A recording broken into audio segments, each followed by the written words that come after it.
बिस्मिल्लाहिर्रहमानिर्रहीम। अस्सलाम वालेकुम।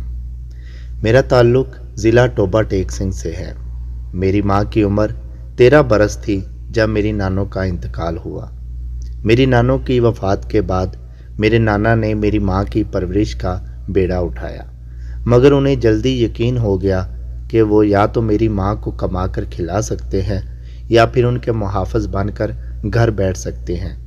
लिहाजा जब मेरी माँ 16 बरस की उम्र को पहुंची तो मेरी माँ का निकाह मेरे नाना ने अपने भतीजे मेरी माँ के चचाजाद से ये सोचते हुए कर दिया कि घर का देखा वाला लड़का है, मेरी बेटी को अच्छी तरह समझता है, मेरा भतीजा भी है, इसलिए खुश रखेगा।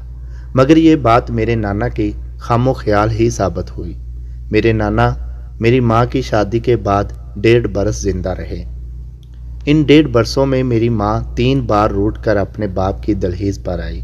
हर बार मेरे नाना ने अपने भाई मेरे दादा की मिन्नत समाजत करके माँ को वापस भेज दिया। 1.5 बरस बाद मेरे नाना का इंतकाल हुआ तो मेरी माँ बिल्कुल लावारस हो गई। मेरे ददियाल वालों को खुली छुट्टी मिल गई। अब मेरे वालिद मोहतरम के साथ साथ मेरी दादो और दोनों फूफियाँ भी माँ को पीटने का कोई मौका हाथ से न जाने देती थी। यहाँ तक कि एक बार मेरे वालिद साहब ने जुमा की नमाज के लिए जाना था। मेरी माँ तबीयत खराबी की वजह से उनके कपड़े इस्त्री करके न रख पाई, तो इस बात पर उन्होंने मेरी माँ को कपड़े धोने वाले डंडे से मार मार कर उनके कंधे की हड्डी तोड़ दी। कंधे की हड्डी तोड़ने के बाद किसी डॉक्टर तक दिखाने की जहमत ना की, बल्कि उल्टा मेरी माँ दर्द से कराहती तो उससे और पीटा जाता और बहाने खोर जैसे अलकाबात से नवाजा जाता। यहाँ तक कि मुसलसल हरकत में रहने की वजह से टूटी हुई हड्डी ने उंगलियों और बाजुओं को खून सप्लाई करने वाली नालियों को भी कट कर दिया। जब खून सप्लाई करने वाली नालियाँ कट हो गई तो खून की सप्लाई आहिस्ता आहिस्ता उंगलियों तक पहुँचना बंद हो गई। बाजू बेजान होना शुरू हो गया। यहाँ तक बाजू बेजान होकर सूख गया और साथ ही लटक कर रह गया। जब मेरे दादियाल वालों को यकीन हो गया कि मेरी माँ बिल्कुल मफलूज हो चुकी है तो उन्होंने मेरी माँ पर बद किरदार होने का इल्ज़ाम लगाकर उसे तलाक दिलवा कर घर से निकलवा दिया। जब माँ को तलाक देकर घर से निकाला गया उस वक्त मैं अपनी माँ के पेट में 7 माह का हो चुका था। 2 माह तक मेरी माँ को गांव की दाई ने अपने घर पनाह दिए रखी। 2 माह बाद जब मेरी पैदाइश हुई तो मेरे दादियाल वालों को ख़तरा पैदा हो गया कहीं मैं उनकी जायदाद ना हथिया लूँ, इसलिए उन्होंने मेरी माँ को दाई के घर से बल्कि गांव से भी निकलवा दिया। गांव से निकाले जाने के बाद मेरी माँ के पास और कोई ठिकाना नहीं था, इसलिए मेरी माँ मुझे कपड़े की एक गांठ में लपेट कर कभी दांतों की मदद से कभी कंधे से लटका कर टोबा टेक सिंह शहर पहुँची। पहली रात मेरी माँ ने मुझे लेकर एक गोश्त वाले फट्टे के नीचे गुजारी। सारी रात मेरी माँ मुझे गोद में रख कर जागती रही ताकि कोई आवारा कुत्ता मुझे चबा न डाले। वक्त गुजरता है, पहले पहल मेरी माँ फ्रूट वाली रेडियों के आसपास बड़ा गंदा फ्रूट उठाकर अपना पेट भरती है, फिर अल्लाह ताला के बनाए निज़ाम के ज़रिए उस खुराक को दूध में बदल कर मेरे लिए खुराक का बंदोबस्त करती है और मेरा पेट भरती है। जब मेरी माँ को बाज़ार में रहते कुछ अरसा गुजरता है तो मकामी दुकानदार मेरी माँ पर एतबार करने लगते हैं। यूँ उन्हें दुकानों में सफाई का काम मिल जाता है।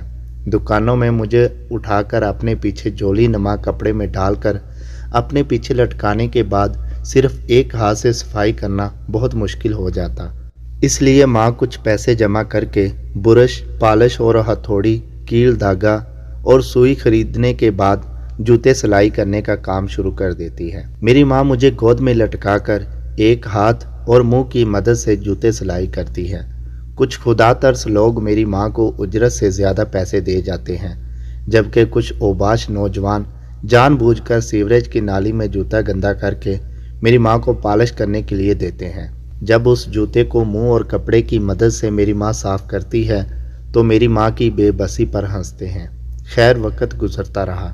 मैं स्कूल जाने की उम्र को पहुँचता हूँ तो माँ मुकामी इमाम मस्जिद और चंद मुअज़्ज़ज़ लोगों के ज़रिए मेरे वालिद साहब से इस वादे पर शनाख्ती कार्ड की कापी ले लेती है कि मेरा बेटा बड़े होकर कभी ददियाल की जायदाद में से हिस्सा तलब नहीं करेगा। शनाख्ती कार्ड की कापी मिल जाने पर मेरी माँ मुझे स्कूल दाखिल करवाती है।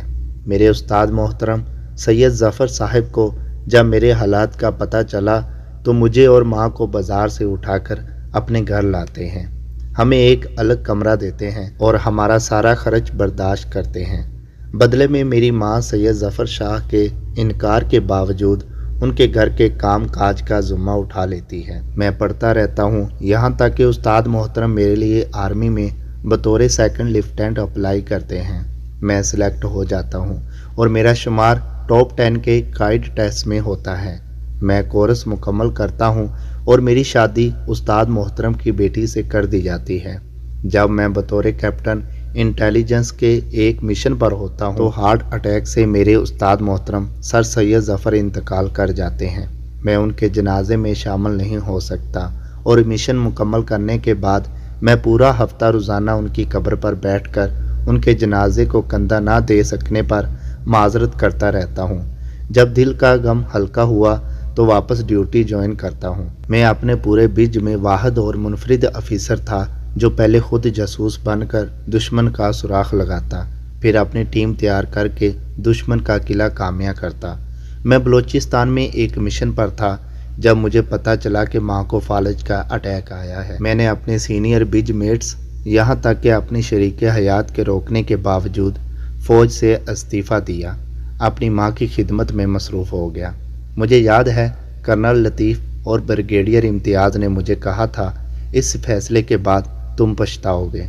मेरी बेगम ने मुझे कसम दी थी कि वो माँ की खिदमत में कोई कसर नहीं छोड़ेगी। मैं अपने ओहदे पर कायम रहूं, मगर मेरा दिल नहीं माना। मेरे दिल में कहीं ना कहीं खलश रहती थी कि माँ जो कुछ मुझसे कह सकती है वो मेरी बीवी से नहीं कह सकती। लिहाजा मैंने इस्तीफ़ा दे दिया और ख़ुद अपनी माँ की खिदमत करने लगा। मेरी माँ जब तक ज़िंदा रही मैंने शायद ही कोई रात घर से बाहर गुजारी हो, नहीं तो मैं 24 में से 18 घंटे माँ के साथ गुजारता था। मैंने छोटा सा गाड़ियों का शोरूम बना लिया जिस पर मुलाजिम बैठता था। मैं सारा दिन माँ के साथ गुजारता था। अल्लाह ताला ने मुझे माँ की खिदमत के सदक़े में इतनी बरकत दी, मेरे पास आज बैरून मुल्क नॉर्वे में 7 शोरूम हैं। आज पाकिस्तान में मेरी अपनी इंडस्ट्री है। माँ फौत हो चुकी है, मेरे बच्चे जवान हो चुके हैं।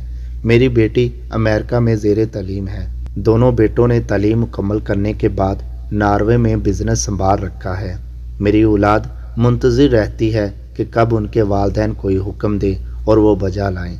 कुछ अरसा कबल मैं अपनी बीवी के हमरा अमेरिका में अपनी बेटी को मिलने गया तो बेटी के कहने पर हम ओल्ड होम चले गए। वहाँ पर मुकीम एक पाकिस्तानी जिसे शक्ल देखते ही मैंने पहचान लिया था, वो ब्रिगेडियर इम्तियाज़ है। उसको देखकर मैं हैरान रह गया। पाकिस्तान में इसका रौब दबदबा, उसकी शानो शौकत सब कुछ अमेरिका में ख़त्म हो चुका था। वो बिल्कुल हड्डियों का ढांचा था। मेरे लाख याद दिलाने पर भी वो मुझे नहीं पहचान पाया।